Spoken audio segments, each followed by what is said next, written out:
Nebraska's sweeping plains hide secrets far older than pioneer trails or frontier towns. Beneath fields and river valleys lie ancient earthworks, enigmatic petroglyphs, and structures whose creators remain unknown. Some are tied to cultures we know little about. Others hint at human presence far earlier than history books admit. In this journey, we uncover 10 real, documented sites that defy easy explanation, inviting us to question what we thought we knew. Along the Niobrara River, in northeastern Nebraska, lies the Lynch site, an archaeological puzzle that reshapes our understanding of the region's past. Excavations here revealed the remains of a fortified village dating back several centuries before European contact. The village's layout included large rectangular houses, deep storage pits, and defensive ditches, signs of a community both organized and wary. Pottery shards show designs unlike those of nearby plains tribes, suggesting a distinct cultural identity.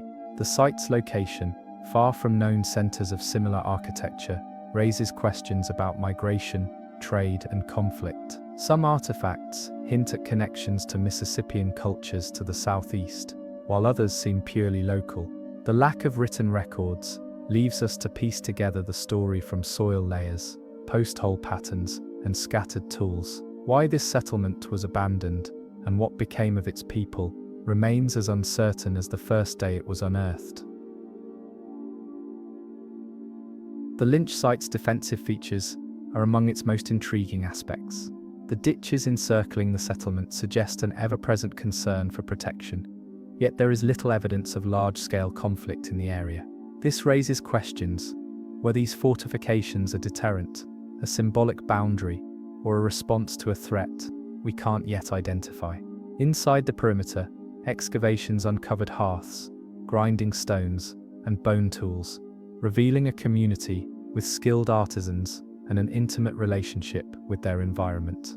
Animal remains point to a diet rich in bison, deer, and river fish, indicating strategic use of both prairie and water resources. The pottery here is distinctive, thicker and more angular than many regional examples, and decorated with incised lines in geometric patterns. These vessels suggest both functional craftsmanship and a symbolic language we no longer understand. Each artifact is a whisper from a culture that built, thrived, and then disappeared.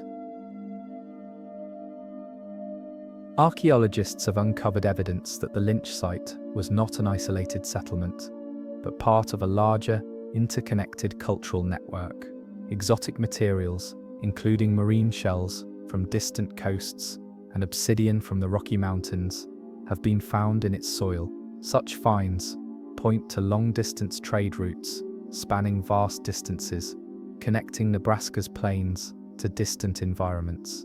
The presence of non-local goods suggests that ideas traveled here too: religious beliefs, decorative styles, and perhaps even political alliances.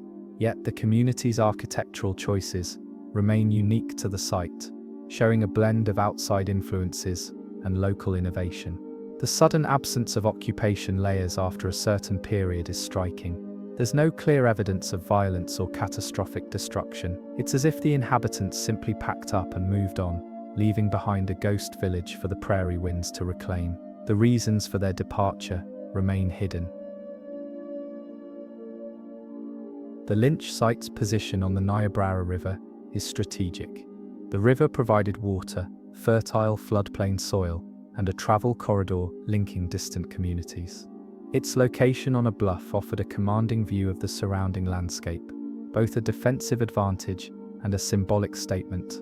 Some researchers believe the community's layout reflects careful planning, with houses oriented to maximize sunlight and protection from prevailing winds. Others see ritual significance in the arrangement of communal spaces. Post holes suggest large central structures that may have served as meeting halls or ceremonial lodges. Even the storage pits, some lined with clay, show advanced planning for long-term food preservation. The site's material remains: bone awls, stone scrapers, and intricately worked projectile points demonstrate a skilled economy of both hunting and crafting. Yet, despite decades of research, The story of who built this village and why they left remains largely speculative. Analysis of human remains at the Lynch site offers more clues about its people. Skeletal studies suggest a community that was physically robust, with signs of both hard labor and good nutrition. Some individuals display evidence of healed injuries, showing resilience and possibly organized care within the community. Isotopic analysis hints at varied diets, with some individuals consuming foods not native to the immediate area, another indicator of far-reaching connections. Burial practices here differ from other plains sites, with some interments accompanied by unusual grave goods, including elaborate bone tools and decorated pottery fragments. Such differences may reflect status distinctions, religious beliefs, or affiliations with distant cultural groups. Despite these discoveries, there is no clear written or oral tradition linking the Lynch site's people to modern tribes. The site stands as a reminder of how much can be learned from the ground, and how much will always remain elusive. Today, the Lynch site is recognized as a key archaeological location for understanding Nebraska's prehistoric past. Its blend of defensive structures, unique architecture, and far-reaching trade evidence paints a complex picture of life on the plains before European contact. Walking the bluff, one can still imagine smoke curling from lodge roofs, the sound of tools striking stone, and the bustle of daily life within the ditches. Yet the silence is profound. The unanswered questions about the community's origins, its connections, and its fate linger like shadows on the prairie. For scientists, the site offers data. For the imagination, it offers a stage where human resilience, ambition, and mystery once played out. In its weathered soil and scattered artifacts, the Lynch site keeps its final chapter locked away, challenging each generation to ask again, who built this, and why did they leave? On the bluffs overlooking the Missouri River in southeastern Nebraska lies Indian Cave State Park, home to enigmatic petroglyphs, carved into sandstone walls. These carvings, weathered by centuries of wind and rain, depict figures, animals, and abstract shapes, whose meanings remain uncertain. Some appear to show bison or deer, suggesting hunting scenes, while others are geometric patterns that resist simple interpretation. Archaeologists debate whether they were created by prehistoric plains cultures, early native tribes, or multiple groups over different eras. The cave's location, sheltered yet near water and game, would have made it a natural gathering place. Radiocarbon dating of nearby sites hints at human presence in the area for thousands of years, but the carvings themselves cannot be directly dated. This ambiguity fuels speculation. Are these messages, maps, ceremonial symbols, or simple artistic expression? Whatever their origin, the petroglyphs stand as Nebraska's silent storytellers, speaking across deep time without revealing their full tale. The sandstone canvas of Indian Cave is layered with human marks, some faint and eroded, others still sharp, despite centuries of exposure. Preservation is a challenge here. Natural erosion, seasonal flooding, and even human touch threaten to erase these ancient images.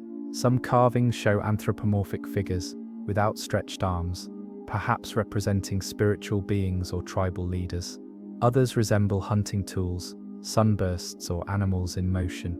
The diversity of imagery suggests that the site may have been used repeatedly by different groups, each adding their own chapter to the wall's visual history. Modern native communities sometimes recognize certain symbols, though exact interpretations are closely guarded or remain lost. Researchers have attempted to link the designs to known cultural traditions, but without direct dating, the sequence of carvings remains speculative. Indian Cave is less a frozen moment in history than an ongoing palimpsest, layered with the voices of generations whose meanings we strain to hear.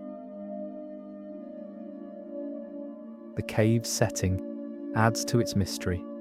Positioned high enough to avoid most flooding, but close to the river for access, it commands a sweeping view of the surrounding landscape. This vantage point could have been strategic, serving as a lookout for hunting or for observing the movements of neighboring groups. The Missouri River itself was a major travel corridor, linking distant peoples across the plains. It's possible the carvings were meant to be seen by travelers passing through, a kind of visual marker or cultural signature. Some scholars suggest the site may have been a ceremonial destination, where rituals or gatherings left their mark on the rock. Even today, the quiet, echoing space inside the sandstone chamber inspires reflection. Standing before the carvings, one feels the presence of hands that worked here long ago, etching meaning into stone as an offering to both their people and the future. Detailed analysis of the petroglyphs has revealed intriguing techniques. Some figures are pecked into the rock with repeated blows from harder stone tools, while others are incised with fine lines. This variation could indicate different time periods, tool types, or artistic traditions. Certain motifs, such as circular patterns with radiating lines, appear in other parts of the plains and the American Southwest, suggesting possible cultural connections. Yet there are no identical matches, reinforcing the uniqueness of the Indian cave assemblage. The challenge for archaeologists is piecing together meaning without written records or direct parallels. Occasionally, new carvings are spotted as vegetation shifts or erosion exposes fresh surfaces, expanding the known collection. Each new discovery deepens the puzzle rather than solves it. The cave is both a repository of Nebraska's deep past and a reminder that human creativity often leaves behind more questions than answers. Stories from early European settlers mention the cave and its strange markings, though these accounts are often brief and tinged with myth.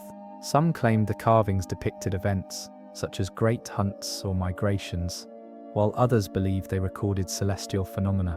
Without first-hand accounts from the original artists, such theories remain speculative. Preservation efforts today focus on limiting damage from visitors while allowing public access. Viewing platforms and educational signs guide guests, but much of the cave's deeper story is left untold, encouraging personal interpretation. On quiet days when the sun angles just right across the stone, the carvings seem to come alive, lines and shapes standing out in stark relief. It's a fleeting reminder that these marks were once freshly cut, their meaning clear to the people who made them. Time has dimmed their message, but their presence still commands respect and curiosity. Indian caves petroglyphs remain one of Nebraska's most accessible yet least understood archaeological treasures. They are tangible links to the region's earliest inhabitants, preserved in a place where natural beauty and human history meet. For modern visitors, they are both a destination and a mystery, inviting questions about the lives and beliefs of those who came before. Archaeologists continue to document and protect the site, knowing that once a carving is lost, its story is gone forever. The absence of a definitive explanation only adds to the allure. Each viewer brings their own perspective, layering modern wonder atop ancient expression. Standing in the cool shade of the cave, looking at those weathered figures, it's impossible not to feel the weight of time pressing in from both sides. These images endure, etched in stone, refusing to give up their secrets while quietly shaping the way we see Nebraska's ancient past. Scattered along Nebraska's river valleys are the remains of ancient earth lodge villages, circular, timber-framed homes covered in thick layers of sod and earth. These structures, some more than 40 feet in diameter, once housed entire families and were central to the daily life of plains communities. The lodges were partially dug into the ground for insulation, with a central hearth and roof opening for light and smoke ventilation. Archaeological digs reveal carefully arranged floor plans, storage pits, and post holes, outlining where the massive timbers once stood. The precision of construction and the durability of the materials speak to a deep knowledge of both engineering and environment. While similar earth lodges are found in surrounding states, Nebraska's sites often show unique adaptations, possibly reflecting cultural influences from multiple groups. The mystery lies not in their function, but in the sudden disappearance of many such villages, leaving behind silent depressions in the prairie. Excavations at sites like the Lynch and Ash Hollow villages have uncovered artifacts that reveal a sophisticated material culture. Pottery shards with intricate designs, bone tools, and decorative shell beads hint at both practicality and artistry. Some items, like marine shells and obsidian, came from far beyond Nebraska, suggesting extensive trade networks. The layout of these villages often followed a pattern: lodges arranged around an open central plaza, possibly used for ceremonies, council gatherings, or communal work.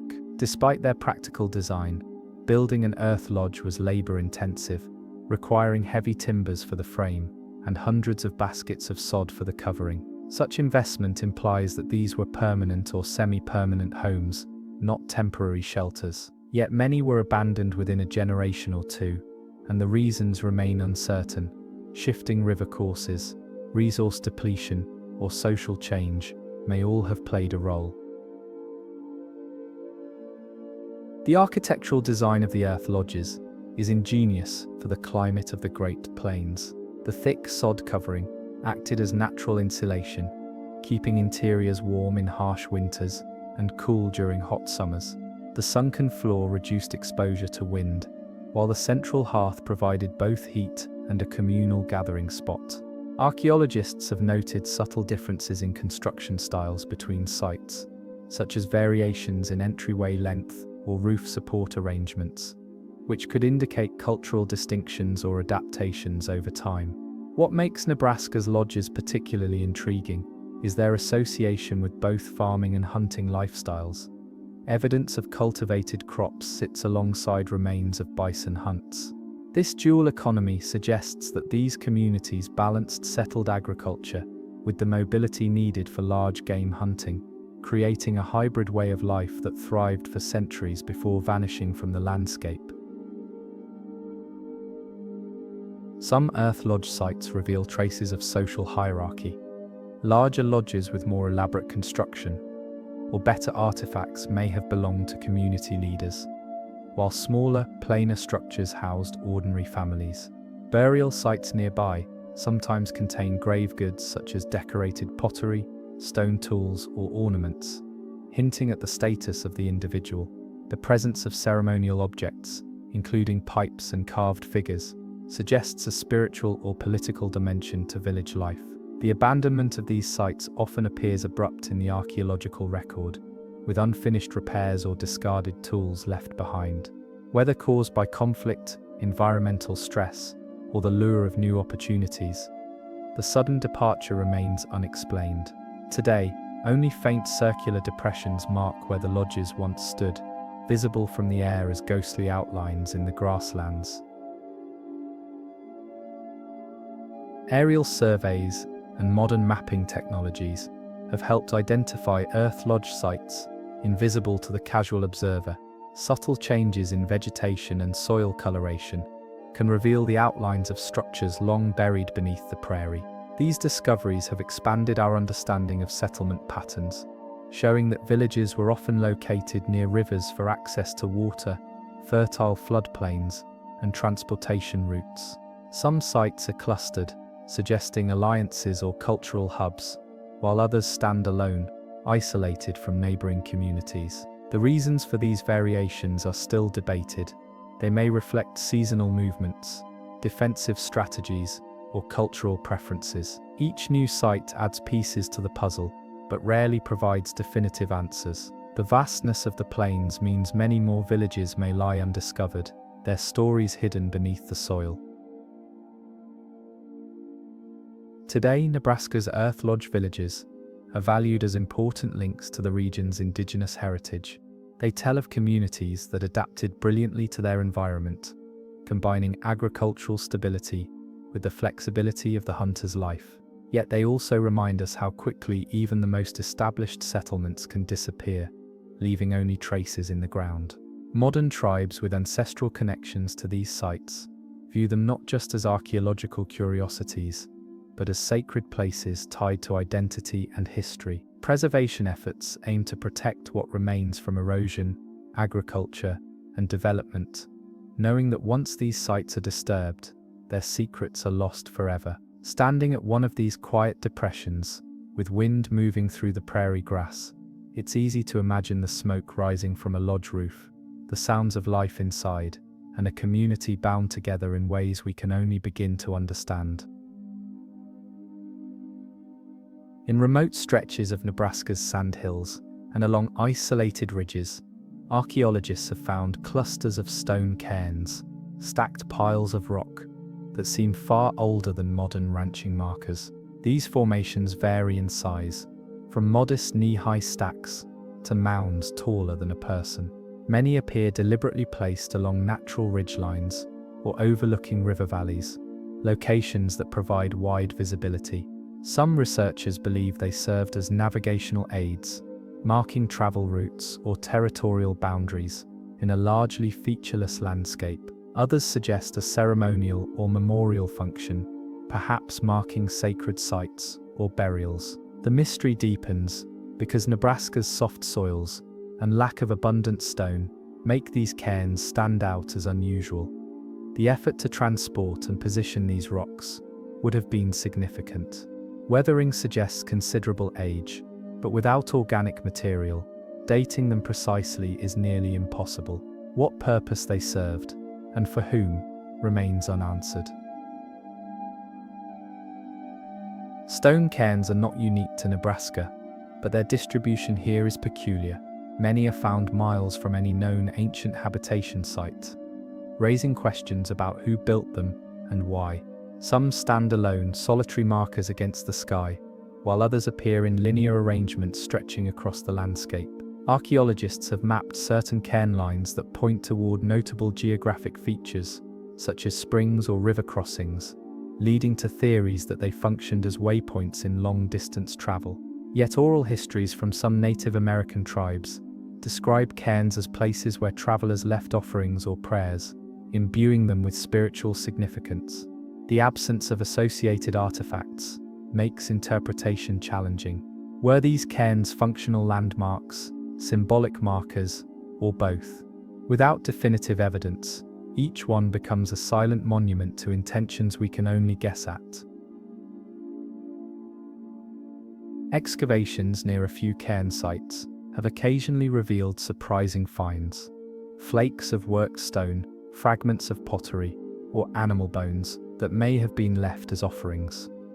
These hints suggest that at least some cairns were part of ritual activity. In certain cases, smaller stones within a cairn appear to have been deliberately arranged or even painted, though centuries of exposure have eroded much of this detail. Some cairns seem aligned with sunrise or sunset points during solstices, inviting speculation about astronomical significance. Others face toward prominent buttes or distant hills, perhaps serving as directional guides. The lack of a single consistent pattern is what makes these cairns so enigmatic. They defy easy categorization. Each may have had its own meaning, shaped by the needs and beliefs of the builders, leaving modern researchers with more questions than answers. Aerial photography and drone surveys have begun to reveal previously unknown cairns, hidden in areas too remote or rugged to be easily explored. When mapped, certain cairns form patterns that might indicate ancient trail systems, connecting river valleys to hunting grounds or trade routes. Some archaeologists propose that they were created over long spans of time by different groups, each adding their own markers to a shared landscape. This layering of use could explain the variety in size, shape, and construction style. Still, the lack of definitive dating keeps the debate alive. In some areas, local ranchers and farmers recall these cairns from their childhoods, describing them as always there, older than living memory. Whether these are remnants of a single cultural tradition or the cumulative work of many remains uncertain, adding to their allure as Nebraska's stone-built riddles. One compelling aspect of the cairns is their endurance. While wooden markers or earthen mounds may erode quickly in Nebraska's climate, these stone stacks persist for centuries. Some have toppled or been disturbed, yet many remain remarkably intact despite exposure to wind, rain, and snow. This durability may have been intentional, ensuring their message or purpose lasted for generations. In indigenous traditions, cairns could serve as places where individuals paused to reflect, pray, or leave tokens. Even if their exact function shifts over time, the act of building and maintaining a cairn carries symbolic weight, a sign that someone was here, marking a place as significant.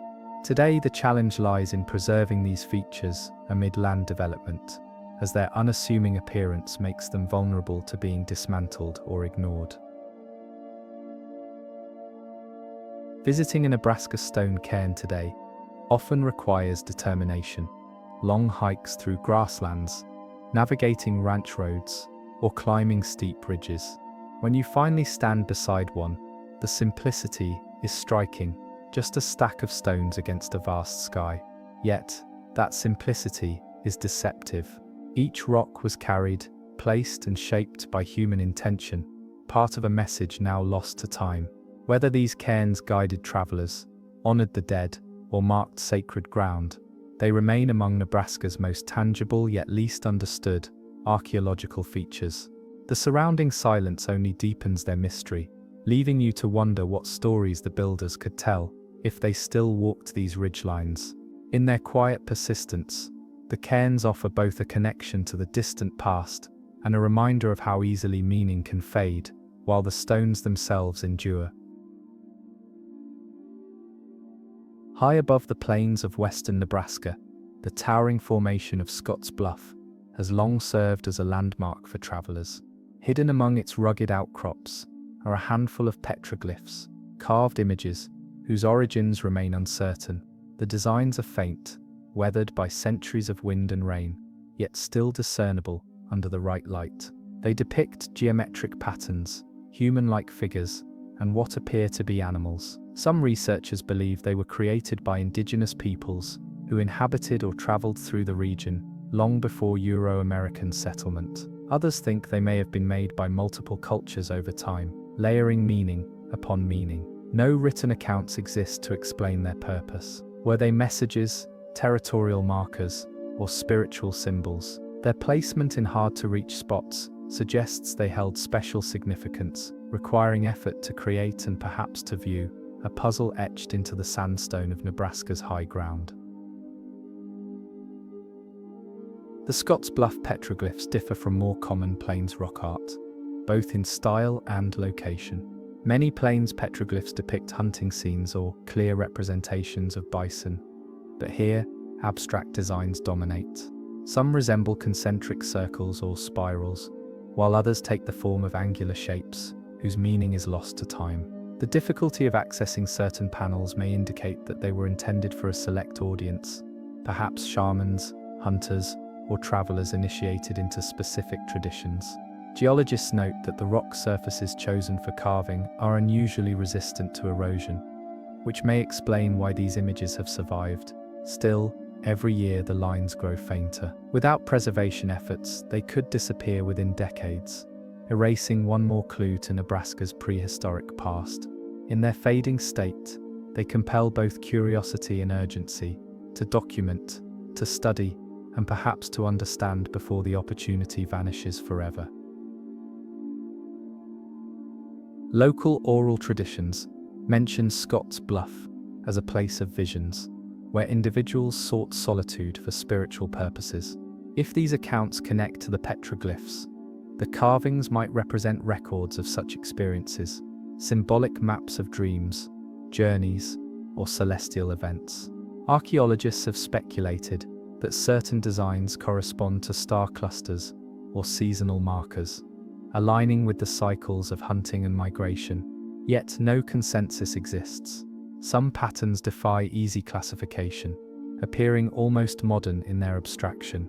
This ambiguity fuels ongoing debate. Are we looking at a coherent system of symbols, or the layered work of unrelated carvers across centuries? Without direct dating of the carvings, a notoriously difficult process, the question lingers. The petroglyphs stand as a rare intersection of geology, artistry, and mystery, an open-air archive with missing pages. Photogrammetry and 3D scanning have recently been used to capture the Scott's Bluff petroglyphs in high resolution, revealing details invisible to the naked eye. These technologies have uncovered fine chisel marks, variations in depth, and even previously unnoticed figures, partially obscured by lichen. Some of these newly revealed images resemble animals found far from Nebraska, raising questions about cultural connections or influences. Could travelers from distant regions have left their mark here, using Scott's Bluff as a meeting point or waypoint? Its position along ancient trails, and later the Oregon Trail, supports this possibility. The carvings might have been a way to signal presence or share identity across cultural boundaries. Whatever their origin, the blend of old and newly discovered elements reinforces the sense that this site was visited and revisited, its meaning evolving with each generation that passed through. The preservation of the Scott's Bluff petroglyphs poses significant challenges. Exposed to the elements, they suffer gradual weathering, and human activity has also left its scars: graffiti, unintentional wear from visitors, and even theft of small carved fragments. Efforts to protect the site often conflict with public access, as closing areas to prevent damage can limit opportunities for education and appreciation. Still, some panels remain accessible through guided tours or designated viewing points, offering a chance to witness the carvings in their natural setting. Seeing them firsthand, with the vast Nebraska plains stretching below, adds a sense of scale and isolation that photographs cannot capture. The petroglyphs are not merely art, they are pieces of lived experience, each line chipped into stone by hands long gone, carrying messages we may never fully read. Standing before the petroglyphs, it's impossible not to feel the weight of time.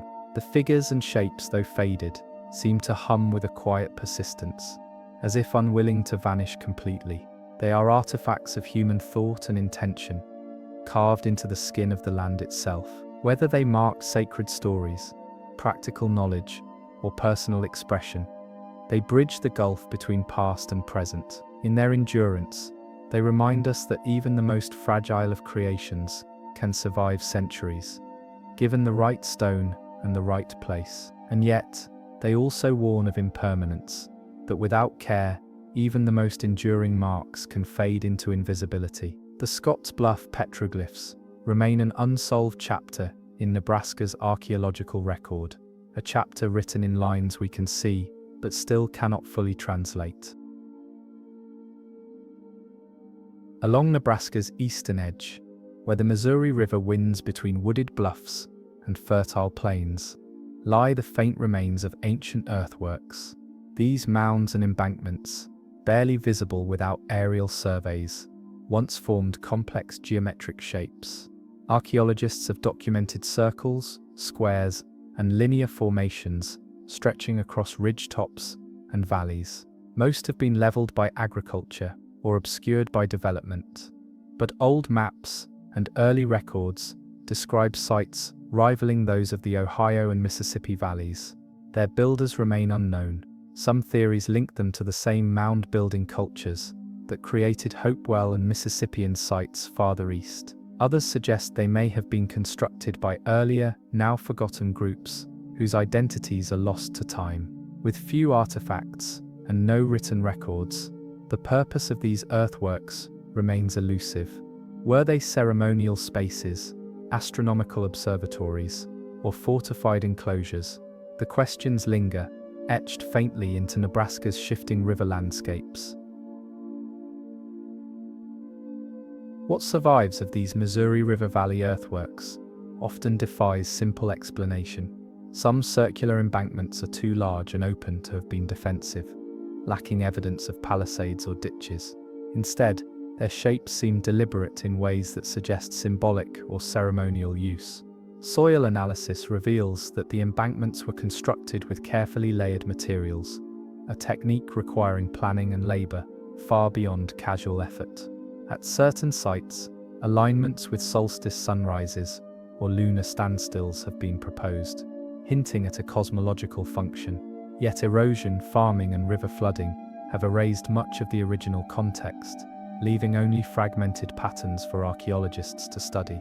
These remnants speak of a culture capable of large-scale landscape modification, one whose worldview is embedded in the very geometry of the Earth, a worldview we can glimpse, but not fully reconstruct.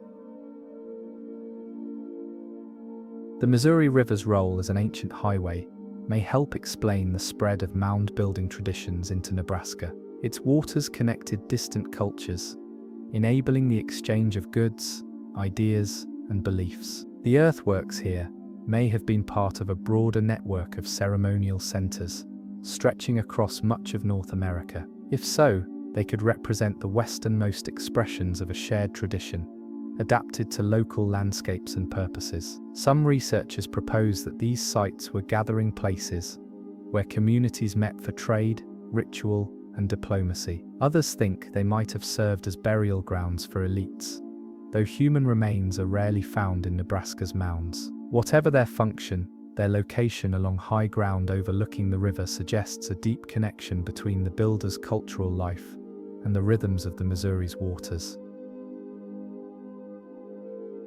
Aerial photography in the mid-20th century revealed some of the last clear outlines of Nebraska's ancient earthworks, before modern agriculture erased them.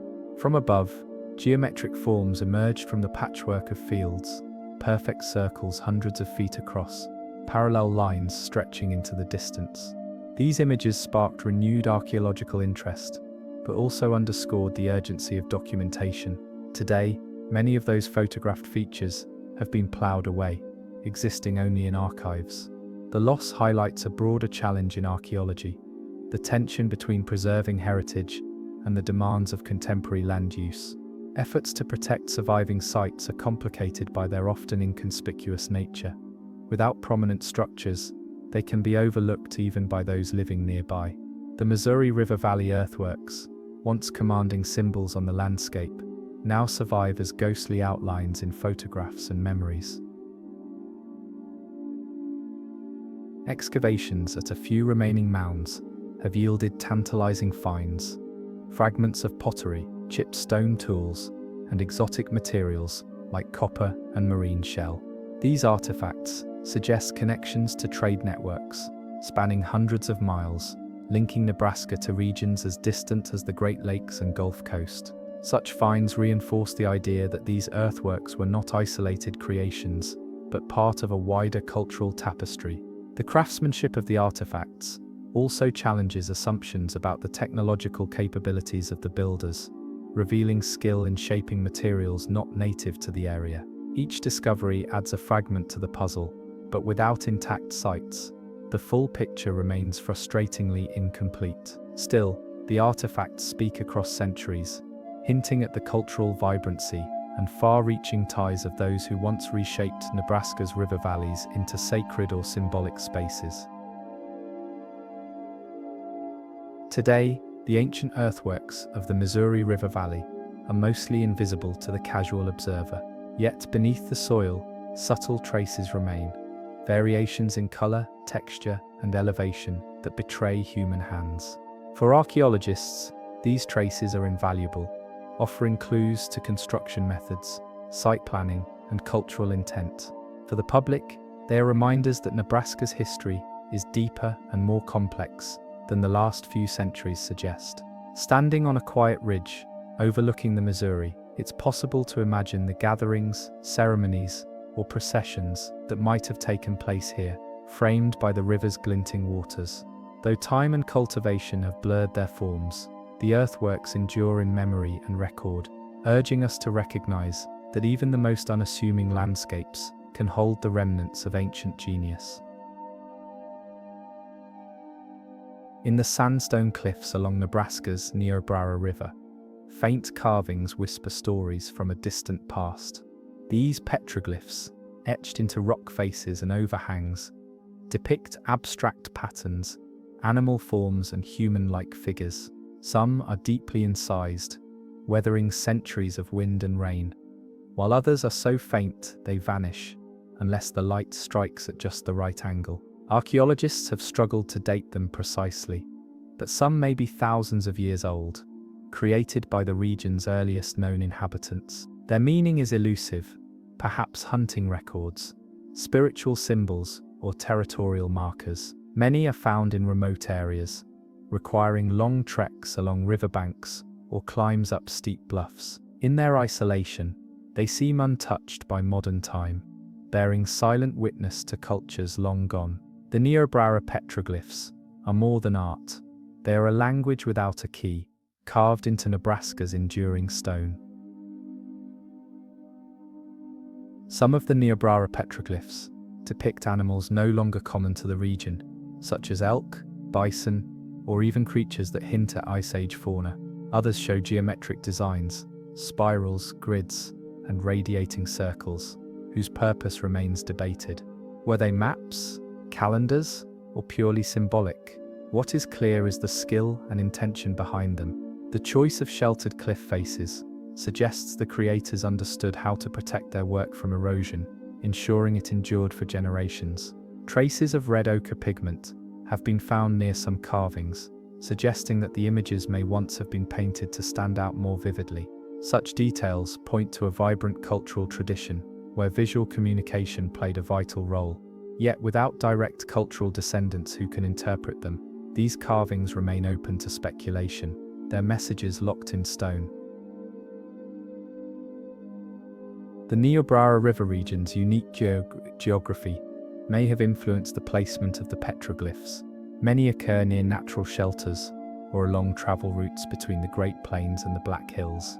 This positioning has led researchers to theorize that the carvings marked key locations, seasonal gathering points, safe crossings, or sacred landscapes.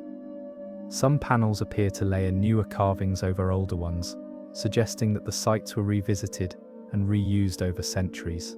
The act of carving itself may have been part of a ritual, embedding meaning not just in the finished image, but in the creation process. Today, erosion, vandalism, and natural weathering threaten the survival of these rock art sites, making careful documentation and preservation critical. Each carved figure or pattern adds another brushstroke to the long, unseen canvas of Nebraska's human history. Modern efforts to study the Niobrara petroglyphs have turned to advanced technology.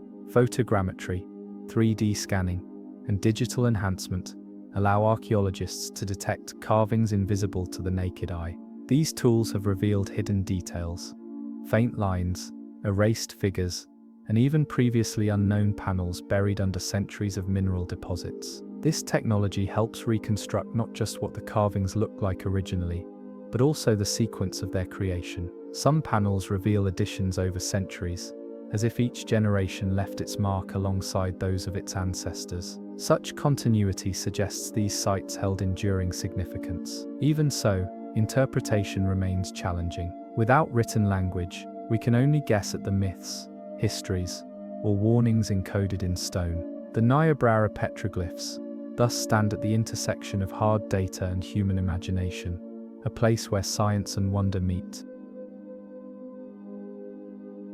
Local Native American traditions sometimes reference rock art, but direct connections to the Niobrara carvings are difficult to confirm. Oral histories may contain echoes of the imagery, but centuries of displacement and cultural change have eroded much of this knowledge. Still, tribal perspectives offer valuable context, reminding researchers that these were not random artworks, but meaningful expressions rooted in a cultural worldview. Viewing them through a purely archaeological lens risks stripping away their human essence. For modern visitors, standing before these weathered figures can be a humbling experience, a moment to reflect on the people who lived here long before Nebraska existed as a state, long before European contact, long before written history. The petroglyphs are a bridge across time, their lines connecting the present to an unrecorded past. Visiting the Niobrara petroglyphs requires both determination and respect. Many sites are on private land or in protected areas, where access is limited to prevent damage. Those who do reach them often describe a deep sense of stillness, broken only by wind in the grasses and the murmur of the river. In this quiet, the carvings seem almost alive, their lines catching the shifting light as if to reveal, and then conceal, their meaning. Preservation efforts continue, but time will inevitably wear away these fragile records. Before that day comes, they challenge us to listen, to imagine, and to value the traces of human life that endure in Nebraska's stone. The Niobrara petroglyphs remind us that the landscape itself can be a storyteller, if only we learn how to hear its voice. In northeastern Nebraska lies Ashfall Fossil Beds, a site where an ancient tragedy has been frozen in time. About 12 million years ago, volcanic ash from a distant eruption blanketed this region, covering grasslands and watering holes. The fine ash settled slowly, preserving dozens of animals in the exact positions they fell. Horses, camels, rhinos, and birds lie fossilized here with their bones still articulated, as if they had died only yesterday. The scene is eerily complete. Skeletons of entire herds, mothers beside young predators caught mid-hunt. This level of preservation is rare, making Ashfall a paleontological treasure. Yet the mystery remains. How did ash from a volcano likely hundreds of miles away reach here in such deadly quantity? The event left behind not just fossils, but a haunting window into an ancient ecosystem, frozen at the moment disaster struck. The Ashfall fossils tell a grim but detailed story. Layers of volcanic ash, up to 2 feet thick, trapped animals in their environment. The fine, powdery ash was inhaled, coating their lungs and causing a slow, suffocating death. Many were found near what would have been a watering hole, likely their last refuge in the choking haze. What is extraordinary is how undisturbed the site remained. No scavenger activity, no significant post-mortem shifting. This suggests the ash fell so thick and so fast that it preserved the scene in place. Geologists link the eruption to a supervolcano in present-day Idaho, its force powerful enough to carry ash across entire states. The event reshaped the region's environment, yet in doing so, it left an unparalleled fossil record. Ashfall is both a graveyard and a time capsule, preserving a moment nature never intended us to see. Excavations at Ashfall have revealed an incredible range of species. Ancient horses, some barely larger than dogs, lie alongside massive barrel-bodied rhinos. Delicate bird skeletons, their bones almost weightless, remain intact. Even small creatures like turtles and rodents appear, preserved with remarkable detail. This biodiversity paints a vivid picture of a lush grassland ecosystem long vanished. The ash, while fatal to the animals, acted as a natural preservative, sealing them away from decay. Scientists can study not just bones, but in some cases, traces of fur, skin impressions, and even stomach contents. Such preservation allows researchers to reconstruct diets, behaviors, and even seasonal patterns. But the bigger puzzle remains why so many species were concentrated in one spot at the exact time disaster struck. Was this watering hole already a gathering hub, or did the ash drive animals here from miles away in desperation? Ashfall's discovery in the 1970s was almost accidental. A fossilized skull was spotted, eroding from a hillside on a farm, leading to excavations that uncovered the first complete skeletons. As more was revealed, it became clear the site was unlike any other. Today, the fossil bed is protected within Ashfall Fossil Beds State Historical Park, where an open-air shelter allows visitors to watch excavations in progress. Standing above the layer of ash, one sees the remains of dozens of creatures exactly where they fell. It's a sobering and humbling sight, a cross-section of life interrupted by an unstoppable force. The site is still yielding new finds, each adding to the mosaic of Nebraska's ancient past. And while science explains much of how these animals died, the scale and swiftness of their demise still carries an unsettling, almost surreal weight. The Ashfall fossils have sparked broader questions about extinction events and how ecosystems recover. While the eruption wiped out countless animals locally, it may also have triggered long-term environmental changes across the Great Plains. Studying the site offers insights into how species adapt, or fail to adapt, to sudden climate shifts. For paleontologists, ashfall is a reminder that life can change in an instant, reshaping entire landscapes. Yet the site also preserves moments of tenderness and normalcy. A mare lying protectively near her foal, a bird's wings still spread. These frozen scenes transform the fossils from abstract data points into vivid stories. They remind us that ancient animals lived real lives, full of instinct and connection, before they became part of a geological record. In that way, ashfall speaks across millennia, blurring the line between tragedy and preservation. Visiting ashfall today is like stepping into two timelines at once: the modern world above and a prehistoric tragedy below. The protective shelter allows the fossils to remain visible while shielding them from erosion, but time still works slowly against them. Researchers race to document each find before natural decay claims it. Standing at the edge of the excavation pit, you see not just bones, but an entire world held in suspension. Every footprint, every ribcage, every tilted skull is part of a story that began with a distant mountain's fury. The ash may have silenced these creatures millions of years ago, but in preserving them so completely, it ensured they would speak again. Ashfall is a rare and haunting reminder of how destruction can paradoxically safeguard life's memory, and how Nebraska's past holds wonders as compelling as any myth.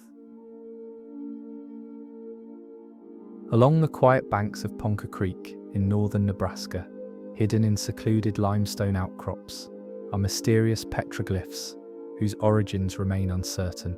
These carved images depict abstract shapes, human-like figures, and what appear to be animals, yet none match the known art traditions of the region's documented tribes. The carvings are weathered, their lines softened by centuries of wind and rain, making dating them difficult. Some archaeologists believe they could be prehistoric, possibly made by early hunter-gatherers who roamed the plains thousands of years ago. Others suggest more recent origins, perhaps linked to ritual or storytelling traditions now lost. No written accounts reference them, and local oral histories offer only fragmentary clues. They seem to exist outside a clear cultural framework, standing as enigmatic messages carved in stone. Whether they mark territory, commemorate events, or convey spiritual meaning is a mystery still waiting to be solved.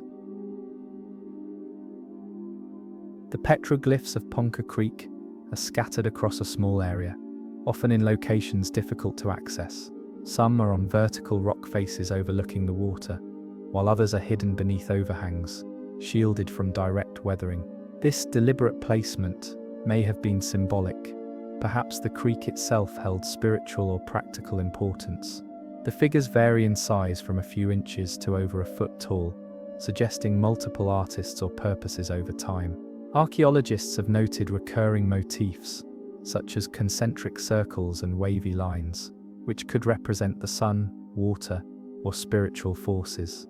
However, without a clear cultural link, interpretations remain speculative.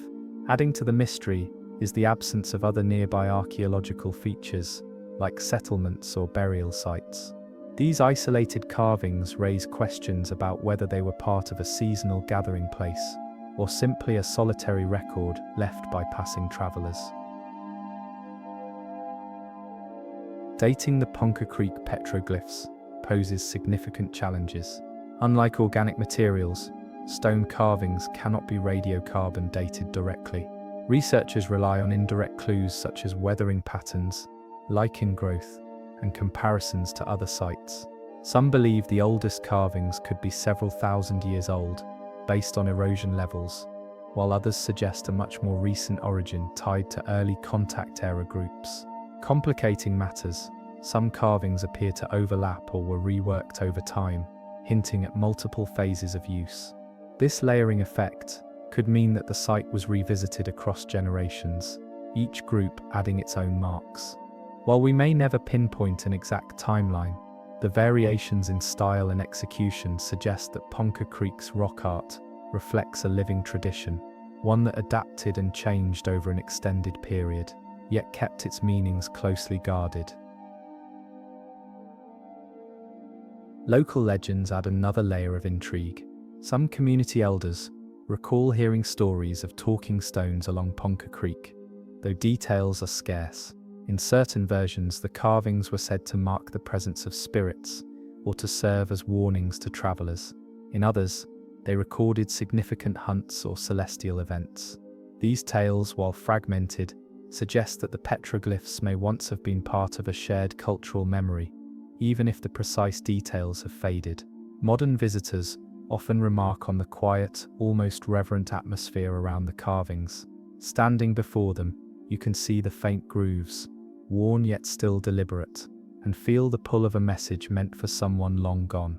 Whether meant for the living, the spirits, or both, the stones seem to watch in silence, holding on to secrets they are in no hurry to reveal. Preservation of the Ponca Creek petroglyphs is a growing concern. Natural erosion, freeze-thaw cycles, and lichen growth slowly blur the carvings. Human activity also poses risks.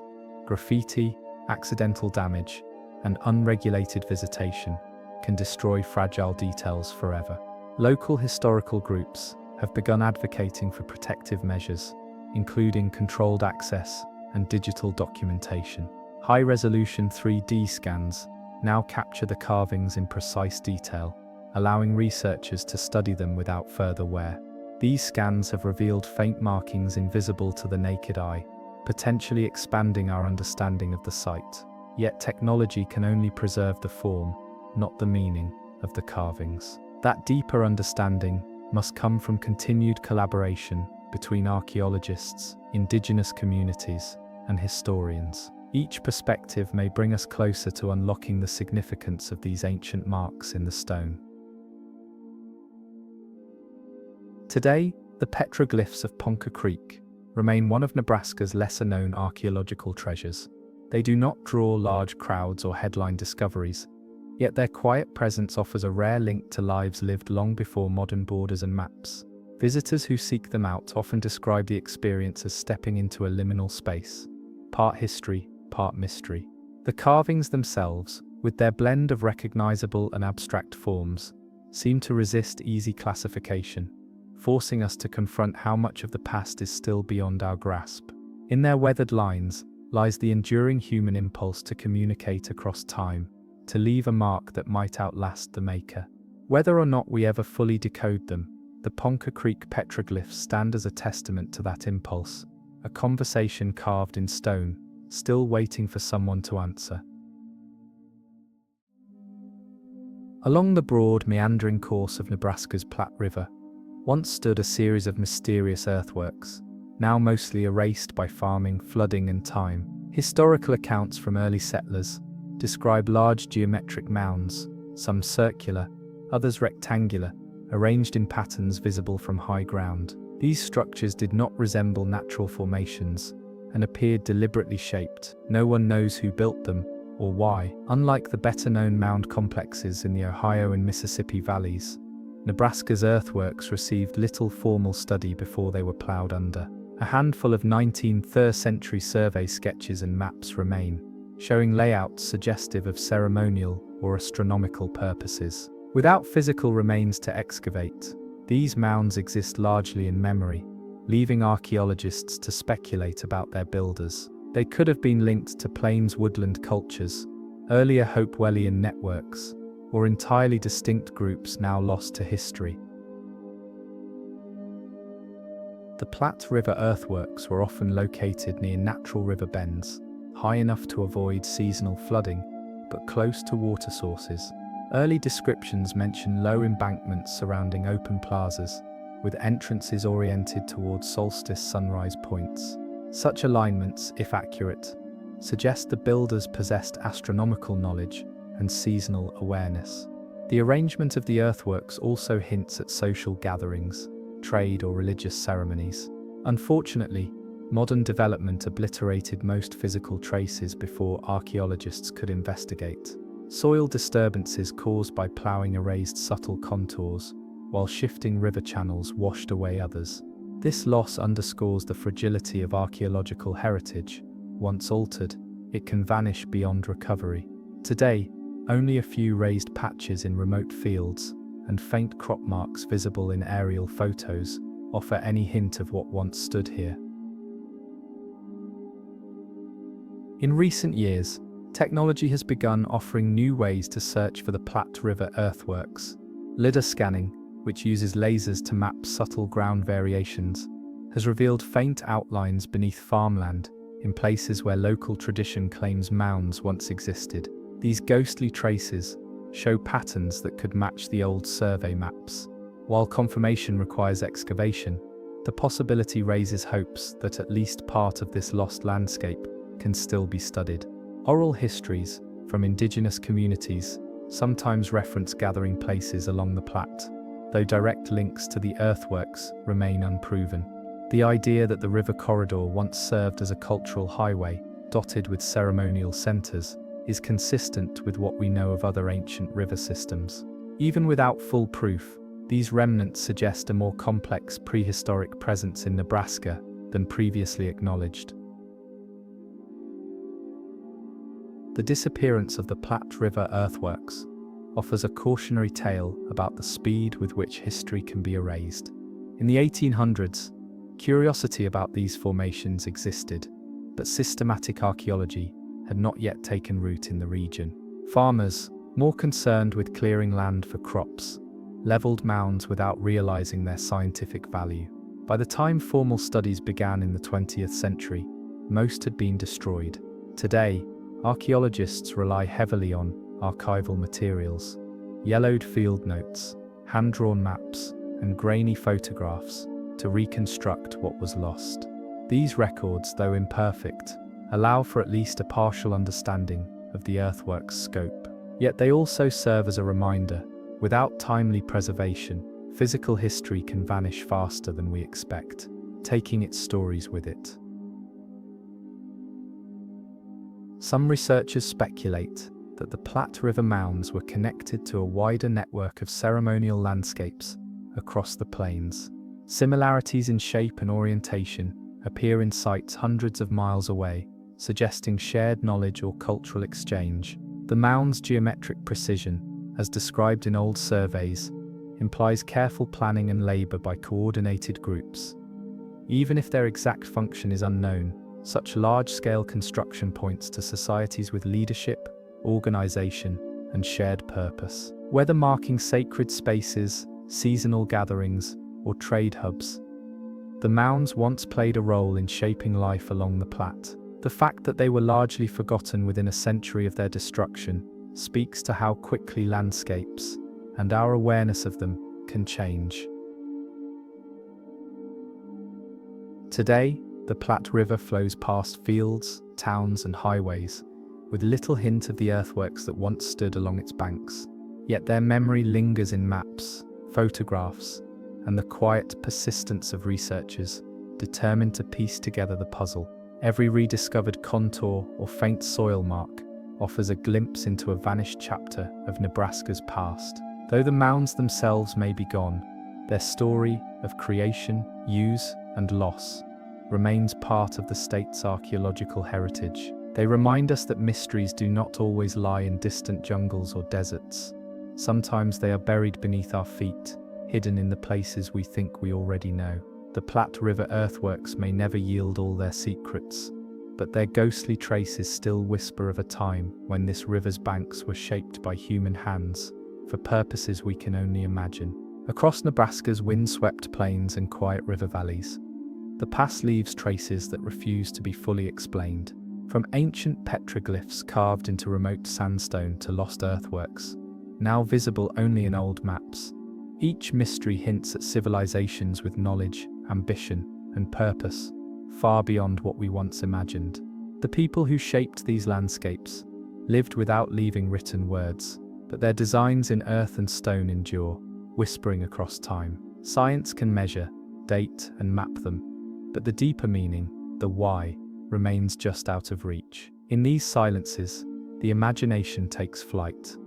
Nebraska's archaeological enigmas remind us that even in a land we think we know, there are stories still buried, waiting for those willing to look closely. Until then, the unanswered questions are themselves a kind of treasure, connecting us to a past that will never be entirely known.